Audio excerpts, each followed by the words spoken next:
feel to be here on stage with these two men. I first met Yuli in Moscow in 1982 when my husband and I were there visiting refuseniks. He had a very bright red beard then and was somebody who was just so inspiring.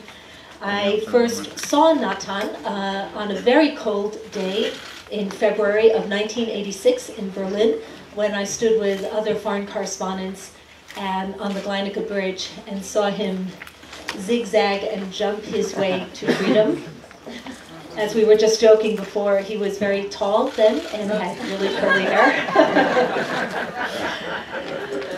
So it's really an honor to be here with them. We're going to talk a little bit this afternoon about their experiences as prisoners of Zion, and then talk about how those experiences have shaped their leadership here in Israel. We want to make sure that it's going to be time for your questions, and we will invite you to participate in the conversation as well.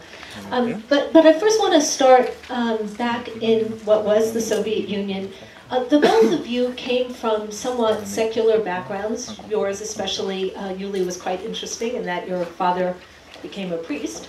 And you became involved in the Soviet movement, Soviet Jewry movement, in somewhat different ways. Natan, you were the activist, the communicator with the dissident community and with the foreign media. Yuli, you were really, it started out as a Hebrew teacher, which was a subversive act in that context. And so I was hoping that each of you could just talk about how your personal entry into this movement shaped what you did.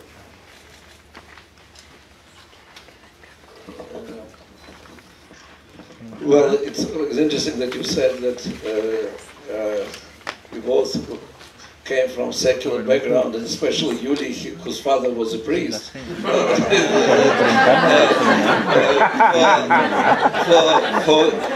the world that I grew, to be the priest or to be rabbi, there was really no difference. It was clear that it's not part of our world, that it's part of the old, ancient, dark tradition of prejudices. We are in this enlightened, secular world of builders of communism. But very early in the childhood, I discovered that I'm Jew, because not because we knew anything about our Jewishness. There was no such a thing as Brit Milah, or Bar Mitzvah, or Purim, or Pesach. It didn't exist in my life. But we found out that we were Jews because of anti-Semitism and all these conversations about restrictions for Jews at home. And very quickly we found out also that we live under dictatorship, because there is one thing which can be said at home and the other what you can say publicly. So I grew in the situation of knowing that I'm not a free person and that there is no identity in my life except of desire to survive. As a Jew, you have to survive, and for this you must learn and be the best in physics or mathematics or chess or anything, doesn't matter what. So when you're deprived of both, the life is very boring. But it so happened that after 6-day war, that because of this, everybody's interest in Israel and everybody's connecting you to Israel, you start learning in the underground about your identity, about your history. And you became so enthusiastic that there is history and people and countries that you can belong to, that you discover your identity. It gives you strength to start fighting for your freedom and then for the freedom with others. So it is discovery of identity what brought me to be the freedom fighter, and as a result it brought me into two movements, the human rights movement and the Soviet Jewry movement.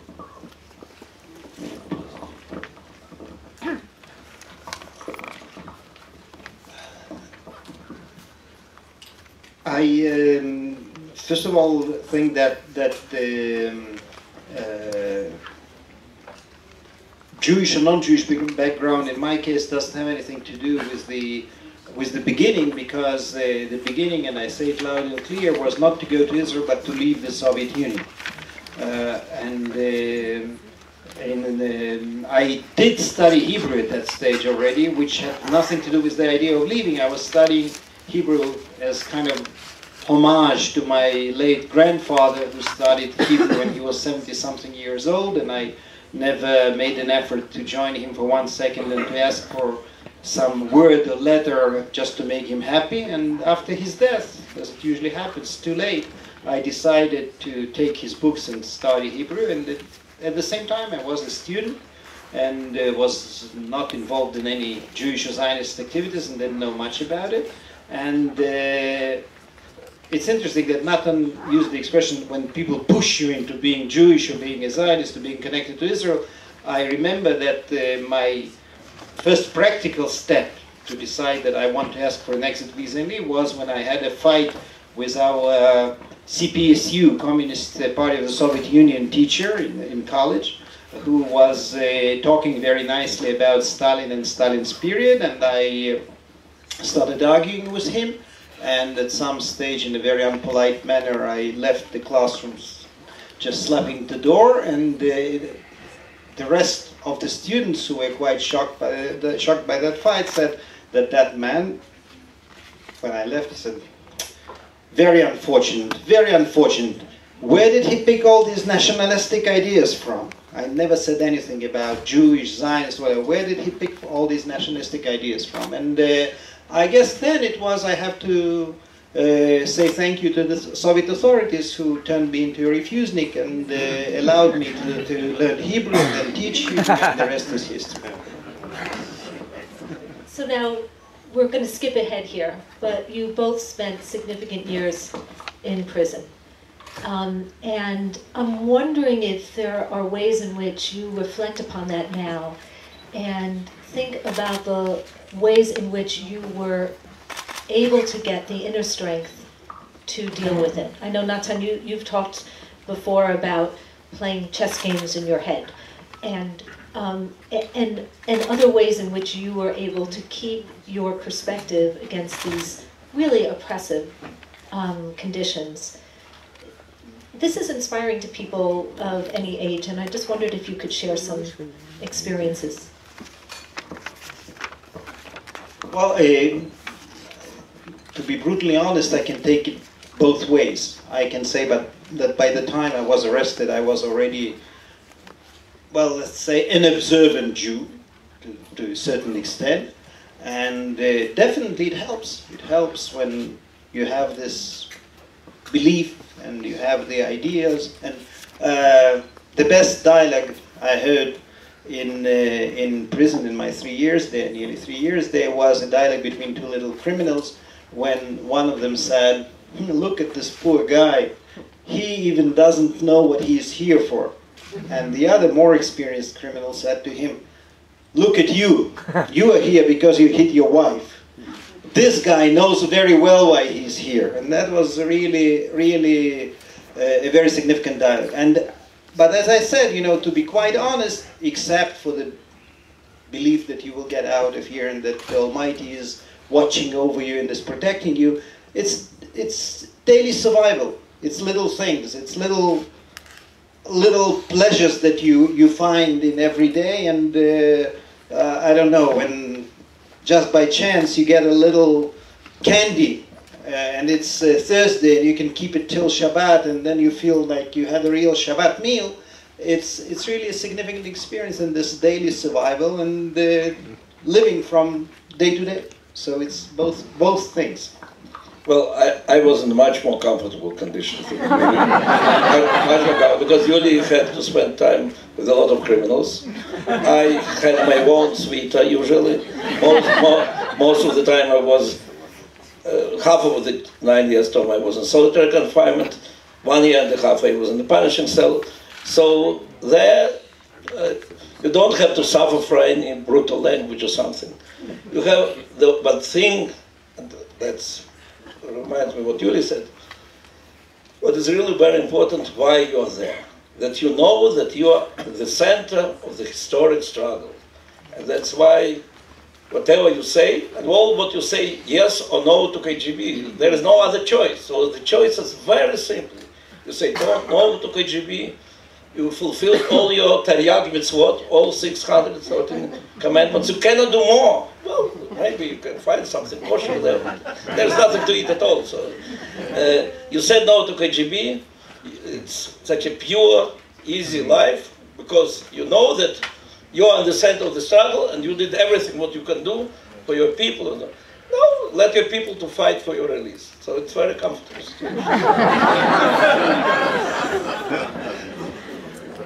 But did you know that? I mean, you really didn't know how this was going to end.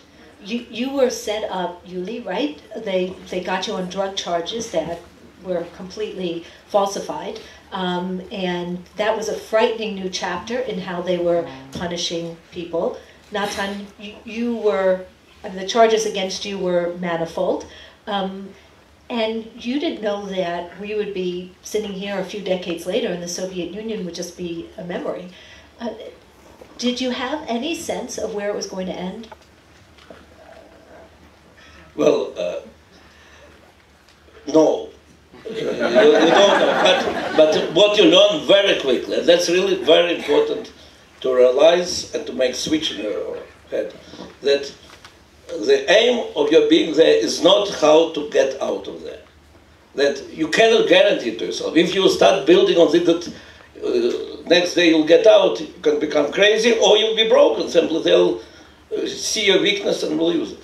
You have really to decide that you will stay a free person until the end of your life. They cannot enslave you.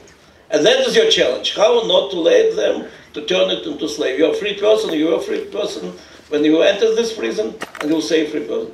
If your aim will be how to survive, or how to reach the day when you'll be released, you'll become crazy, or you'll become very, very big. So, did I hope? Of course I hoped. I saw my release, which you saw later. You know how many thousands times I saw in my head that day? So one day it did come.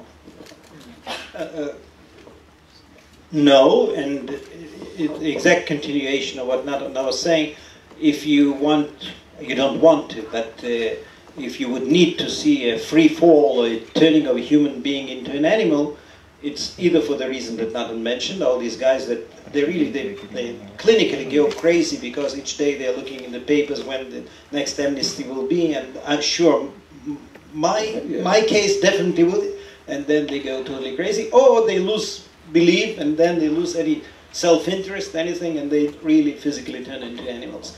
But I think that here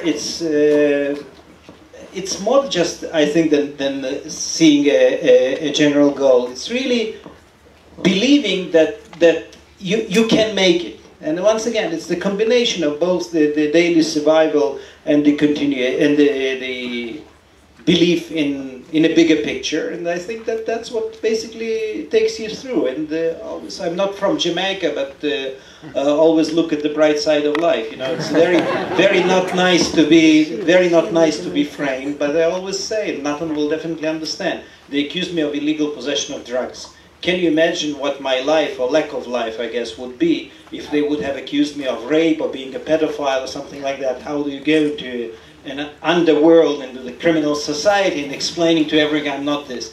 Drugs, it was easy, you know. So what? Oh, they just used drugs to put you into prison. I would say yes, and everyone believed it. They didn't have any communist ideas in the Soviet criminal world. So Natan, you mentioned that you knew that there were people on the outside who would take on the struggle. And for both of you, your wives were essential in this. And I'm wondering if you could talk a little bit about this. I know this is a painful moment, Yuli, that Tanya died just a few months ago, but she was instrumental in helping you, especially after you were badly hurt in an accident, to really elevate your status and to make sure you weren't forgotten. Yeah, here I guess the stories are different because Avital was turning the world upside down from this side of the Iron Curtain, and Tanya was there, but they're different, but they are similar to a certain extent. And in Tanya's case, I think that she very quickly learned the system, and the system was very hierarchic system. So the upper you go up the ladder, and then at some stage someone breaks up there and calls down and says, I don't want to hear from that Jewish dum-pa-da-dum-pa-da-dum anymore. And then has some potential of improving your conditions. And definitely in the first camps, at least where I was, it was such an unusual idea for them that someone's wife, someone's spouse would travel, it was 5,000 miles, something like that, to try to visit, that at some stage even those guys were sentimental when they didn't have too much supervision over them. They would even give her an extra hour or something like that in some cases, just because they couldn't grasp the idea that she was traveling for several days to probably get an hour meeting to have it. Wow. In case it was not cancelled because of bad behavior in prison. Now, you certainly had a very different and prolonged and dramatic experience. Well, what means very different? I think each time when Vitaly and Tanya were meeting, we felt that our experience is the same. Like in case of Yuli, one can say the same what was said in my case, that what I said in my case, that before you go to prison, you have to marry the way I married. So that's strong recommendation. Don't to play chess in your head and marry the way I married. But look, here I didn't know anything. The world, one thing I knew for sure. She keeps fighting, and I'm sure that she's making strong impression on the world. And one of her secrets was when, or one of her advisors when I was released, and you have to understand when we were married, and then she next day went to Israel, by the way, a few days, it will be 40 years to them. She was a naive girl who didn't speak any languages. So when we met, 12 years after, she was the leader of hundreds of thousands of people. There was not a one leader in the world that she didn't convince him or her to join the cause. And so she was very knowledgeable. And the first advice she gave me, she said, every organization would like you to make part of their own. Don't join anybody. Go ahead, keep fighting, and they all will join you. And that's what she did. She then practically everybody, every Jewish organization followed her, and when she was opening the doors of White House, they all entered there, and that's how she fought. So in fact, at the time I followed her advice very well and helped me in many things, organizing demonstration in Washington, many other things, but in the end they betrayed her, and we with Yuli decided to join establishment. We became politicians, and then now I'm the head of Jewish agency, so I cannot keep it a secret from my wife that I'm establishment. It's a very weak excuse. Sharansky is not different from any other married man in this world. He does what his wife tells him to do. Because when we started politics, according to Avital's advice, we had to start an independent party because he didn't want to join anyone. So, that's true. So we're getting ahead of ourselves a little bit. I do want to get to your party, but first, just tell us how you found out you were going to be freed. What was that like? Walk us through it a little bit. I think it was very different in our case, because I didn't find out. They took me from prison in Siberia, put me on the airplane, brought to Moscow prison. They kept me 2 weeks there. Then they took me and suddenly gave me civil clothes, put me on the airplane. And when Baisan, you see that it's already, Soviet Union also has borders. Baisan, you see that you fly to the west hour after hour. And you demand from them, it's kidnapping, explain me what's happening with me. And then they declare that for my bad behavior, I'm deprived of Soviet citizenship. And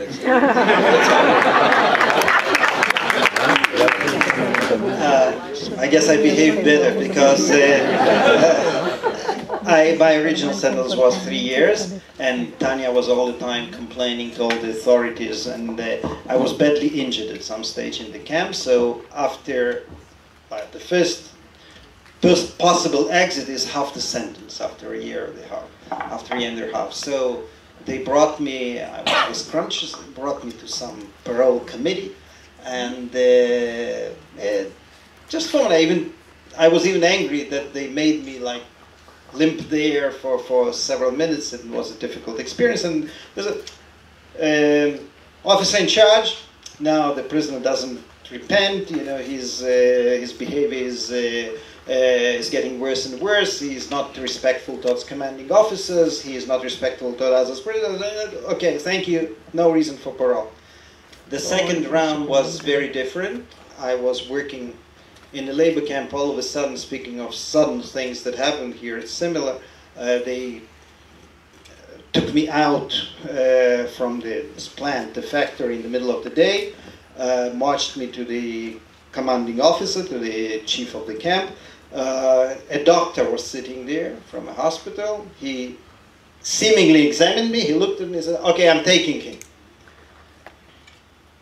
Prisoners don't like surprises. You don't understand. Like Natan said, are you kidnapping me? You don't know what to think. Where is he taking me? So they took me to the prison hospital or another camp.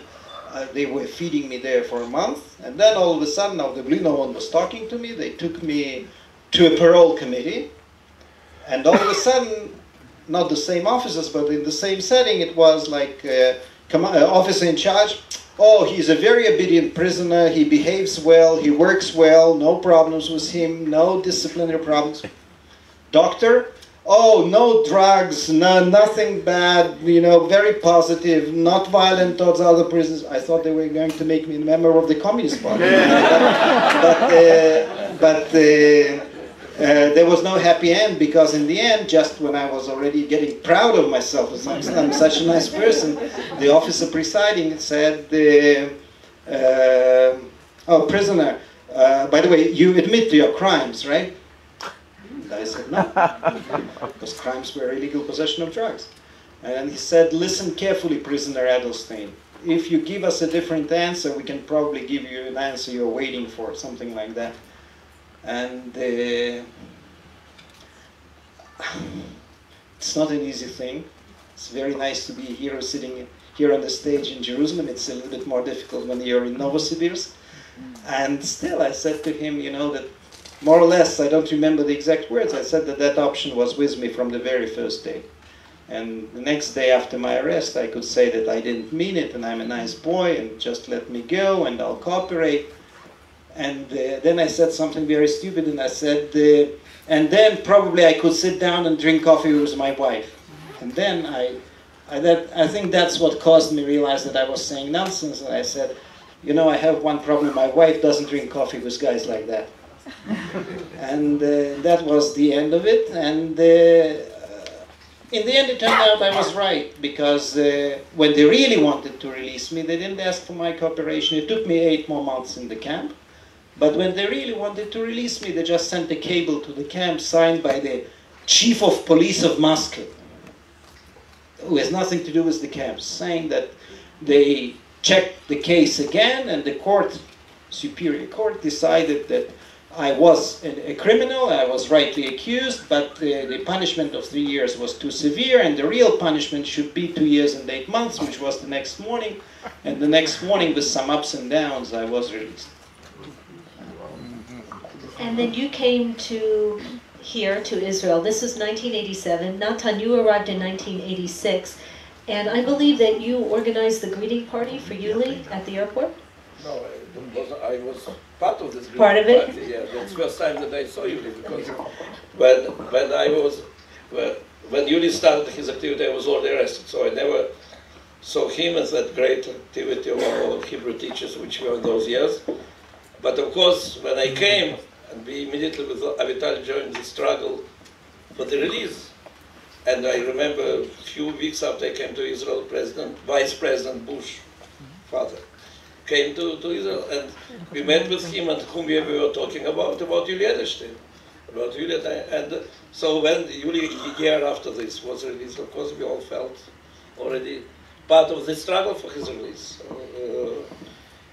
Well, we recognized one another in the airport. That was our first thing, and then you like me went to the Kotel, as far as I remember. That's how I learned about the change. I was actually the last but one prisoner was going to be released, but the first thing I knew that when I was in the hospital, they let Tanya go in, which was a very bad sign. They would do it only to someone who is really like at his last hours. But she managed to say to me that, by the way, it was so nice to see Tolik and Natasha kissing each other and embracing each other as if she was talking about some relatives or whatever. So then I realized that Sharansky was released from prison. So that's how you found out?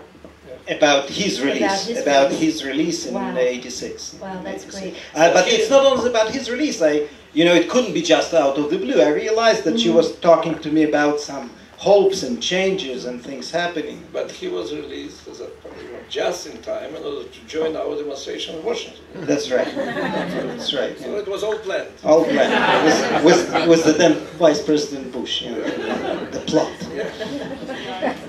So now you did what you thought you wouldn't do, which is join the establishment and first create your own political party. What motivated you to become involved in politics here?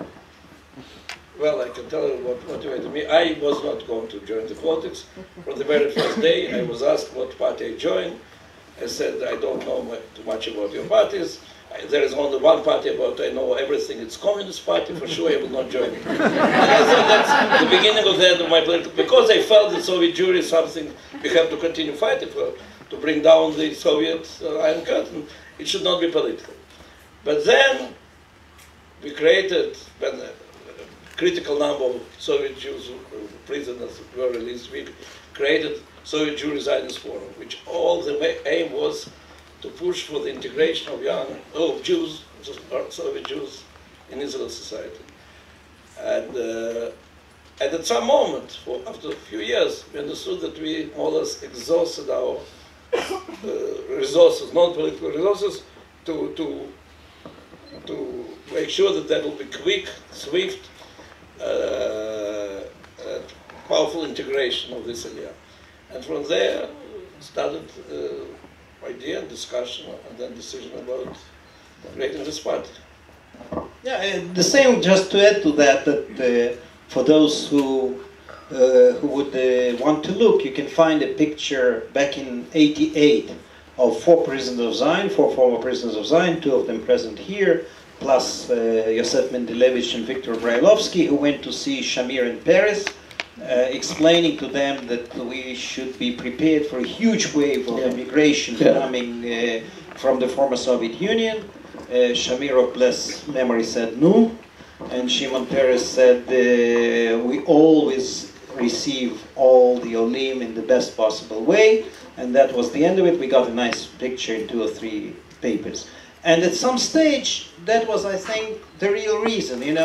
Everyone, Sharansky definitely could open every door, and we could come to everyone, Prime Minister, Foreign Minister, Finance Minister, to say nothing about Absorption Minister, and we would get a cup of coffee, everything was fine. But no one was really doing things. So at some stage, I guess that was the realization that if we want to really influence the process and not just be, as they say, Etzesgeber, we have to get our hands dirty. So the idea was to represent people like yourselves. Was it also to help change the system, and if so, in what way? I would say then it was less about changing the system. It was about opening the doors for new immigrants on every level, to make sure that only the first generation of new immigrants will not be dormant bar, will not be the generation of desert, but will be the one who will become equal citizens of the country. And the second, if to change a country is in one aspect, that it's not the country of melting pot where everybody is getting rid of their identities.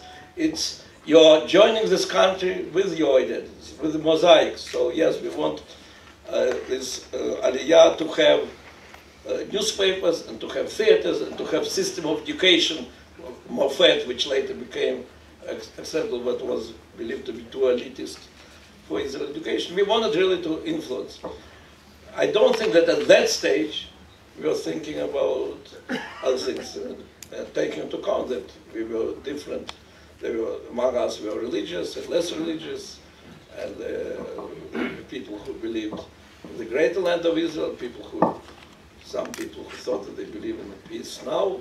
So we really tried, in the first stages, to include everybody in this struggle?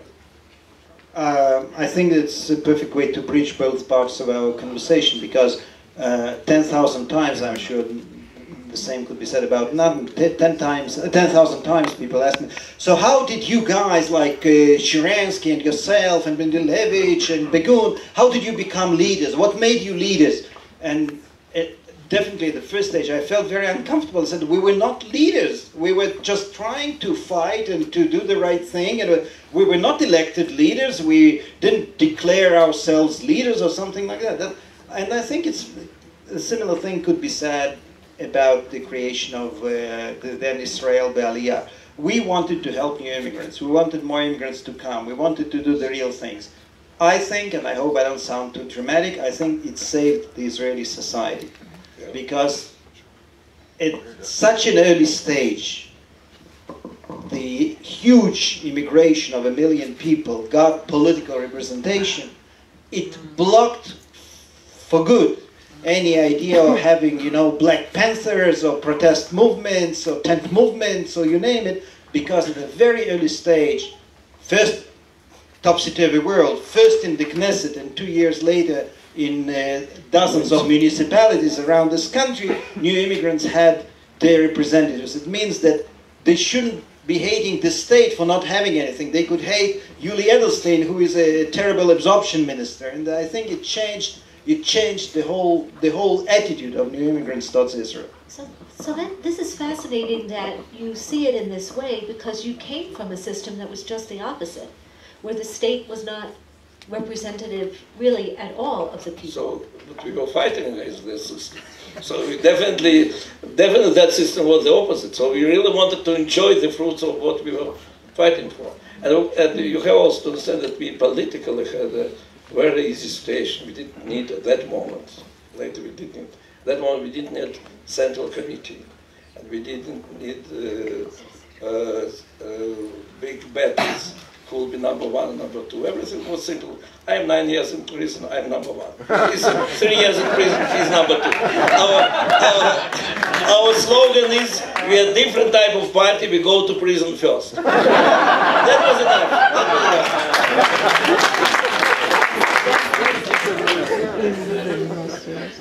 Later it became more complicated. So Yuli, you stuck with it. You moved into Likud. Now you have this position of great responsibility as Speaker of the Knesset. Natan, you've gone a different route and now heading the Jewish Agency. I'm wondering if you could talk about that. Where did this pivot point come for the both of you? Why did you decide not just to join politics, Yuli, with a new party, but then to become part of the establishment and now an important leader in that party? Sharansky is dying to be the Speaker of the Knesset. He just does not know how to put a tie on, so he can't run a meeting of the Knesset without a tie. I think that's one of many doors which are closed for me. But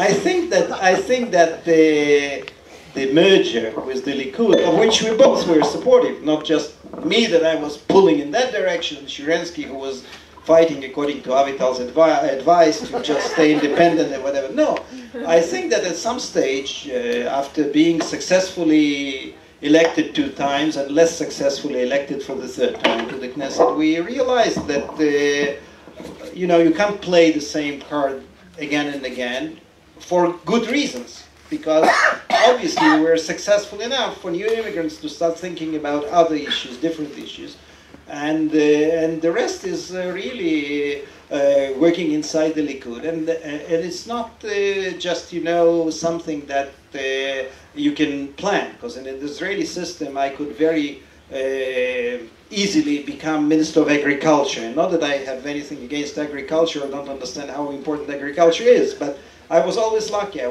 When Israel Belia, I was Minister of Immigrant Absorption in the Likud. I got the portfolio of public diplomacy and diaspora affairs. That's why you have this gathering here today. When I was in charge of these guys 3 years ago, we decided that there must be a conference of Jewish press, and I think that the best luck was when I got the position of the Speaker of the Knesset, because once again, it's relevant to what you were asking. It's already not just thinking how you integrate the new immigrants and make the society, but it's really, you know what, once again, not to sound dramatic, but being in charge of bridging the gaps and trying, you know, to make everything possible for this society to operate with some common denominator, not in the Soviet way, not being all together all the time and all similar, but stressing the differences, still keeping it as one body and one society, which is the most, I guess, challenging position in Israel. Well, in '98, so it means 2 years after we entered Knesset, and the leader of Israel Belia, I'm interviewed by, I think, Idiot Chronot, and they say there that if we really will be successful in 5 years, there will be no need for Israel Belia. I remember I was criticized by many of our partners. You're the leader of the party, and you say that this party will not exist. If you want people to support you, they have to know that you are there forever. It so happened by chance that in 2003, after not very lucky elections, we were elected for the third time, but we both agreed that our aim should be to join, in that case, Likud as soon as possible, because we believed, might be a little bit differently, but we both believed that the mission of this special party, which has only one aim, integration to Israeli society, is finished. So from this point it was clear. Now, I was, well, how many? 9 years I was in the government, in Knesset, so on. So when I was proposed again by Bibi Netanyahu to continue, I said I was in 4 governments and I resigned twice. In comparison, I was in 4 prisons and I never resigned. So something is wrong with my being in politics. I'm resigning all the time. You know that the moment I became the minister, all our discussions are when we resign. Because for me, I have to tell, frankly, I think Yuli is fantastic speaker of the Knesset. In fact, he knows, I predicted the moment we started working, I said, your best place is to be the Speaker of the Knesset. I said it in '96. So I think it's great. I have to say, I didn't feel myself comfortable in politics, not in one day. Because it's absolutely opposite to prison, where you have such an ideal moral situation, black and white, you know exactly what you have to be. In politics, it's day and night, it's compromises, and you can never be sure that you are 100% right, or 100%, or even 70% right. And so that's why in the end you resign, because you feel that where the government is not right is more important than where it is right. So from this point, for me, I have to say, frankly, that coming to a Jewish agency was extremely comforting experience, because with all the headaches, and here I see my colleagues, they know what a big headache it is when you have double bureaucracy. In government you have only Israeli bureaucracy. Here you have Israeli bureaucracy and Jewish people bureaucracy. And you never have enough budgets. It's not like government decided to give you money. Here, every 3 months we are talking about from where we get our budget. With all these headaches, it's such a pure situation when you're dealing only with the issues that you really love. The issues, and whether it is Jewish people, whether it is struggle against assimilation, whether it is Aliyah from France, or Aliyah from Ethiopia, or VDS in American campuses. But all these are issues that are real, that you believe, and that you're dealing with this. And I wish all the success to Yuli and Knesset. Natan, I want to ask you about one of the issues that's certainly very important to the readers of the Forward, the people I serve, and that is the status of the Kotel. So your name is on a plan to create... Sharansky has to go. Auto resign. You didn't think I was only going to ask nice questions, did you? No. So tell us, your name is on a plan that would really create a whole equal section for egalitarian prayer, and I'm wondering where things stand. Well, you know, for the last 3 months, as I was saying, in another week we'll have an agreement. So at some moment you have to change this formula. Look, I think there is a huge achievement. Since it's already more than a year that the Prime Minister asked me to be involved and to try to look for whether there is place for compromise, and some people are saying that I am committing suicide, of course there will be no compromise. And I have to say that, yes, my work with our partners in Jewish Agency helped me a lot to bring different parts to compromise, because after all, don't forget, Jewish Agency is on the table where representatives of Reformed and Conservative and Orthodox and government and opposition are sitting together, and it helped a lot. And now, in fact, we have a huge progress because we really have ideological questions are solved. There is agreement between the rabbi of the Kotel and the leaders of the Reform movement and the leaders of the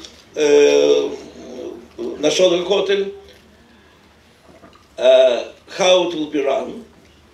There are some physical problems, how will be built entrance, how this, and it's not small question, because how it physically looks, it's also very important. It must really look that every person is respected and everybody will have a respected place near the altar to pray and to express solidarity with our people in their way. We are practically there. It's, each time it is like another physical obstacle, another physical obstacle. I do hope it will take another week, but well, no, maybe Yuli has to do also better work and to pass the law of conversion this week, the next week. And See, there's no difference whatsoever between Jewish politics and general global politics, because for the last 20 years, every Israeli leader says that in 3 months from now we'll have a peace agreement. So, no difference. But we always fought against this approach. Yeah. By the way, tomorrow, somebody does know, Yuli, I warn you, there will be like 100 members of the board of Jewish Agency who are going to Knesset to give a headache to many members of the Knesset. Thanks for warning me. I can tell the guard not to let them in. So. I want to ask you a difficult question too, which is, you know, you were so involved with the struggle for human rights, and some people wonder how you reconcile those values and those beliefs with the situation with the Palestinians, with occupation. How do you do that? Well, it's very interesting because it definitely happened to me 2 days after I arrived, and for my very first day I lived in Gush Etzion, 200 meters away from the bus stop where the kids were hijacked. I spent many hours before I was that important, and my kids spent the last 25 years stopping cars there on that stop. But definitely 2 days after my arrival, I think it was the first Spanish journalist, and then it went on and on. The last time was last week in the Foreign Affairs Committee of the Swedish Parliament, when someone asked me about occupation and things happening. And not as a, as a standard answer, but very honestly, I can tell you that I consider any occupation in the world wrong, and I would never in my life spend 1 day in occupied territory, unless I guess I was part of some UN peace mission or something like that. Occupation is immoral and wrong, and one shouldn't occupy someone else's land. In the case of Judea and Samaria, definitely we are having a serious dispute. And I think that, as I hinted, I think that we are not exactly facing festive ceremonies of peace agreements in the next couple of months, most probably in the next couple of years either. That's why, and it has everything to do with the human rights, I think that we should make sure that in the meanwhile, when there is no agreement and two sides can't agree, there will be serious cooperation, suitable living conditions, and all the help possible for all the population there. That's why I think that, by the way, 5 years ago, I think I was one of the lonely voices saying that. Today, a couple of weeks ago, I visited a place called Ariel, and there's a mayor there who, in front of people, it's important to mention, in front of people, says to me, not, "Speaker, help me build 1,000 more units here." And he doesn't say, "Speaker, our situation with security is terrible, make sure that the defense minister knows." And he says, "See this industrial zone? There are thousands of Israelis and Palestinians working there. Can you do something as the Speaker of the Knesset to turn it into a free trade zone or some kind of joint venture with the Palestinians? We want this cooperation." So it's a long way, and definitely it was before what happened 10 days ago with the 3 boys, and there will always be ups and downs.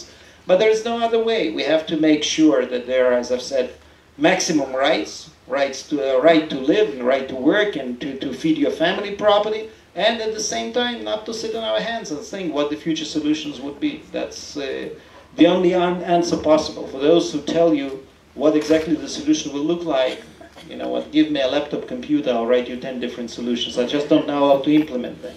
And that's the common denominator of all those who talk about possible solutions. Well, thank you.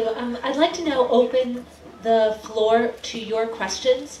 I do want to stress that we don't want speeches or statements, but rather questions for either or both of these gentlemen. I think that there's someone going around with a microphone. Yes? Okay, then if not, here's what we can do. Say your question and then I'll repeat it so that it will be heard on the tape. People could introduce themselves. Yes, thank you. And please do introduce yourself, name and where you're from. Yes, sir. Picking up on what you're talking about, Lee Lazarson with JLTV, picking up on what you were just talking about, are you both committed to a two-state solution, or is there some other option that you put on the table? So this is a question, are you both committed to a two-state solution, or is there another option that you would like to see happen? Well, I personally, I said it long before our leaders on both sides said, meaning after I came to Israel, that I believe in two-state solution. But I believe that only democratic Palestinian state will not threaten our existence. And that's why I didn't believe in Oslo agreement, which I remind you, the idea was, and it was said by our Prime Minister, that we must turn Arafat into a strong dictator who will destroy Hamas. And from that moment I didn't believe in Oslo, and I don't believe in all the other solutions which say how to find dictator among Palestinians who will build state which will be good for us. I think I didn't answer that question. I don't have a clue what the exact solution will look like. I'm totally committed to any solution negotiated honestly and democratically between the two parties. Right now, for example, to say that I'm in favor of a two-state solution is such an anti-Palestinian statement that I can't accept. Because right now there are already 2 different entities there, one in Gaza and one in Judea and Samaria. So today, to play these number games, 2 states, 3 states, is something very difficult for me. As I've said, when there will be a committed, when there will be a negotiated solution, and both sides will be able to live with that, that's fine with me. So it's okay for you as a Speaker of the Knesset from the Likud party not to agree with the statement of your Prime Minister? First of all, in any functioning democracy, the Speaker of the Knesset should agree as little as possible with the government. But it doesn't mean that I have to say, you know, I'm saying that quite honestly. Prime Minister is a good friend of mine, is a colleague of mine. We've been working together for many years.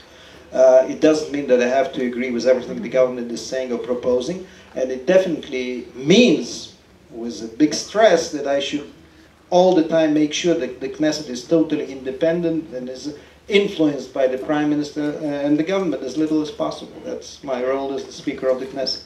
Oh. Thank you. Yes, ma'am. Oh, yes. Young man. Yeah. Tell us your name. Oh, my name is David Farber from Boston, Massachusetts, and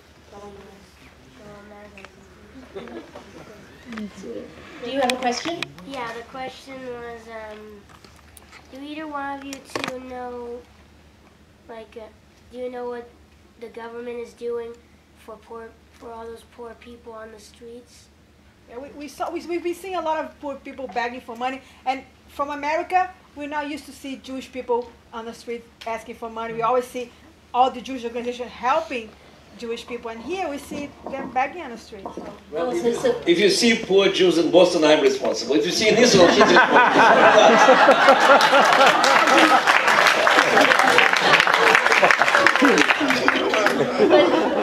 But I think we have from a young man a really important question, which is... It is an important question. You know what? First of all, to wipe off the smiles, I guess it's the same for all of us. We hate to see, because we're in the Jewish state, we hate to see even one single person begging for money. But technically, I think that there's, if we check the scenes from the streets of any country, Israel will be in a very good place. You don't see Israel covered with people begging for money all over. It's not like something that you can talk about in terms of a social disaster that you see. At the same time, having said all that, I think that there are too many families in Israel that live under what we define as poverty line. You know, I know it's virtual, I know there are no exact economic figures about this line, but there are too many families like that. To answer your question, there is not one thing the government can do, because for some people it's professional training and pushing them into the jobs.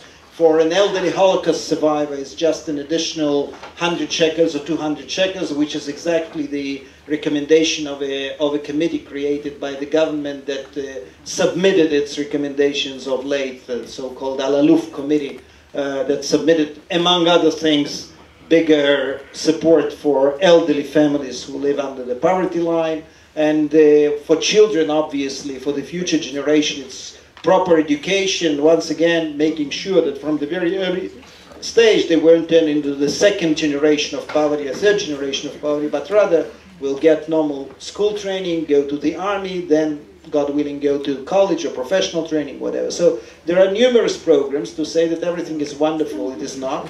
But I think what will be common to both of us, in 1990, when that wave of aliyah, of huge immigration started, the serious discussion in Israel, and many people here remember that, was about hundreds of thousands of people roaming the streets because they won't have a roof over their heads and they won't have anything to eat, and there will be starving children all over the country. And thank God it didn't happen, because better or worse or whatever, but the government managed to have normal process. But as you rightly said, unfortunately we see still some people begging. Thank you. Yes, sir. Norman Goldstein, Washington. What would you say are is the greatest success of the Soviet immigration, and what is the biggest disappointment in terms of the state of Israel? The greatest success of the Soviet immigration and the greatest disappointment. The greatest success is fantastic speed of integration. You will not find any example that 20% of population came, and in the first generation their level of life is not lower than the average level of life. And I'm not speaking about all these doctors in the and so on. So that is the greatest success. The biggest challenge, which was not really faced, and that has to be for us, for Jewish agencies, for the government, also reminder for the future. Today, gathering of exiles means that a lot of assimilated families of Jews are coming, and our laws, which make it a big difference between eligibility to come under the law of return and be considered as Jewish, and our system of conversion, and our relations with the different streams of Judaism, it's a question which, first of all, is not solved, and second, it reflects deeply on all the relations between Aliyah, between Israeli society and real Jewry. And that's what we in Jewish agency have to solve. Yuli, what do you think? Do you agree? Totally. You're such a politician. Yes. Hi, Sarah Avalani from High Montreal in Canada. I wanted to know, not to compare with your stories, but there's still Jews in crisis around the world today. What role do you think the government, the Israeli government, and the Knesset have currently? So what is the role of the Knesset and the Israeli government to help those Jews in crisis today? That's a good week to speak about it, because government, as we were advocating for many years, is start playing bigger and bigger role. We just now had 2 decisions of the government to put some money in strengthening Jewish identity and to put some money in Aliyah. Of course, it's in addition to all those money which are spent by world Jewry on these topics. Just that this, look, we have, of course, Jews have problems in Yemen, some families in the Middle East, Jews in Iran, Jews in Venezuela, today Jews in Ukraine, and we are working day and night to help them. But when I'm asked where are the biggest problems of Jews, the biggest problem of Jews is in the United States of America, where every day we have a few hundred Jews less, and that's why we have to concentrate our efforts. Well, I think that, first of all, there is, I'm saying that not exactly as a Speaker of the Knesset, in my previous capacity in the government, together with Natan Sharansky, we were chairing a special government Jewish Agency Committee on the security of Jewish communities and closely watching it. One thing should be clear, even in this terrible thing in Brussels or in many other cases, we are not talking about active role the Jewish state, the state of Israel can play in terms of security. We are not going to send a commando unit to guard the Jewish community center or a synagogue. Our role as the Knesset and as the government is to make sure that the local governments, I mean their governments, make sure, understand that they have to protect all their citizens, and when Jews are under threat for this or that reason, it's about Jews, and we are trying to do it in every possible way. And another thing I would mention, and this is rather new and not always successful, but I'm trying to make sure that whenever a member of Knesset is traveling or a delegation is traveling for different reasons to a conference on green environment in wherever, in Mexico, that they would take the time, leave the time to visit with the Jewish community, to listen to the Jewish community. And I think it's happening more and more. And I think that's how the Knesset will be, at least with the feeling in the tip of their fingers about what's happening with different communities. Thank you. Yes. Yes, sir. Shlomo Malka, I'm director of RCJ, which is a Jewish radio in Paris, and L'Arche, which is the French magazine. And I would like to ask you, both of you, what do you think about the situation in Ukraine, and all the protest movement in Maidan place? So the question was, what do you think of the situation in Ukraine, and especially the protest movement in Maidan Square? Well, here I'll be very official, and I will say that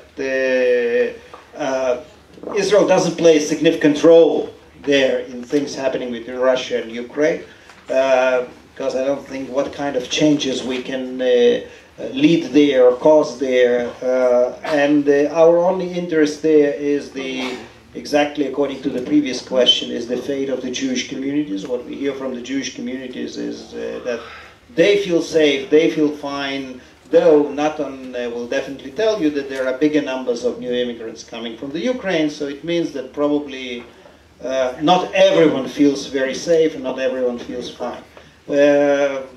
In terms of the relations, we have ongoing relations with both the Ukrainian government, including the new government, and the Russian government, and as I've said, we are not in any way interfering in things going on there.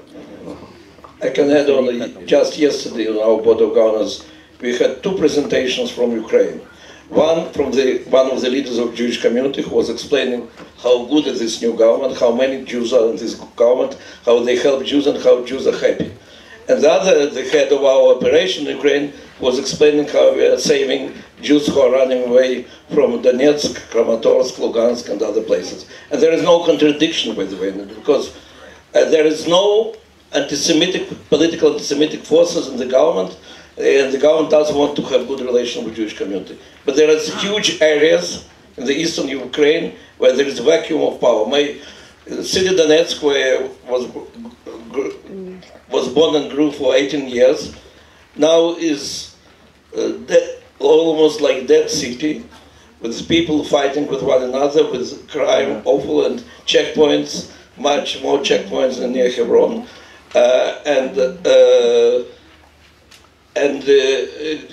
Whenever there is vacuum of power, prejudices against Jews go on the surface. Doesn't matter whether you believe Jews are agents of Moscow or Jews are agents of America. But Jews are in danger. And that's why we have increased from 1,500 to probably 4,000 Jews this year. And because it doesn't seem that the situation will be solved quickly, I think it will continue for some time. Okay, we have time for 2 more questions. Yes, yes, sir. Charles Barchichat, I am from Radio Shalom in Montreal. Assuming, and it's a hope... Could you sit down, sir?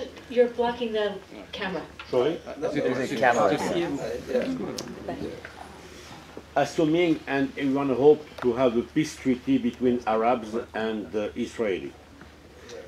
What will you do to correct all the books of history and geography in the Arab country which are completely false?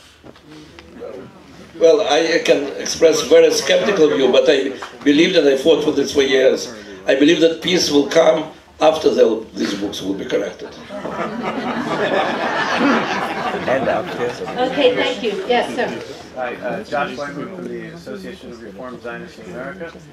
Given everything that's been said here, how do you feel about the policy and the practice of prisoner exchanges, and has the discussion of the Knesset changed at all in the last 10 days after the bill was presented? So this is about the policy of prisoner exchanges, and has the discussion changed in the last 10 days?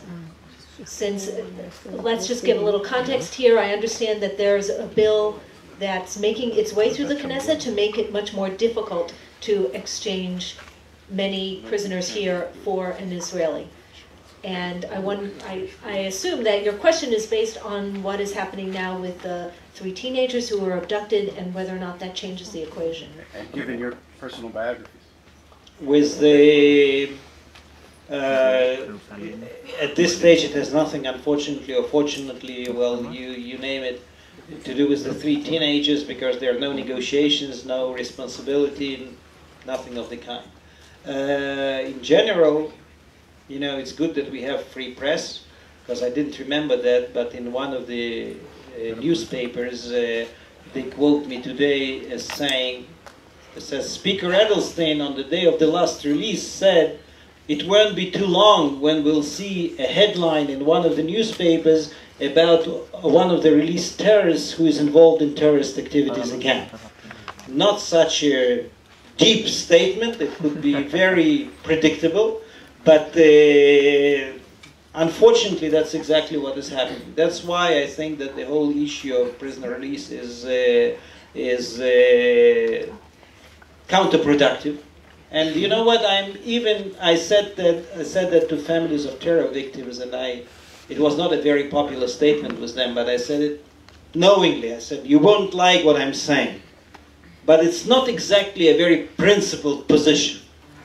Were it for the fact that someone who's committed terrible crimes, spent 20 or 25 years in prison, and turned into as opposed to a warmonger, a peacemonger, and I know for a fact, or the Secret Service knows, and the prison service knows, that the moment he will be released, he'll go to schools and to kindergartens and to the national TV there, and will say, I tried it, I managed to kill Israelis. It didn't take us anywhere, it was wrong, it was stupid, doesn't take us anywhere, let's try something else.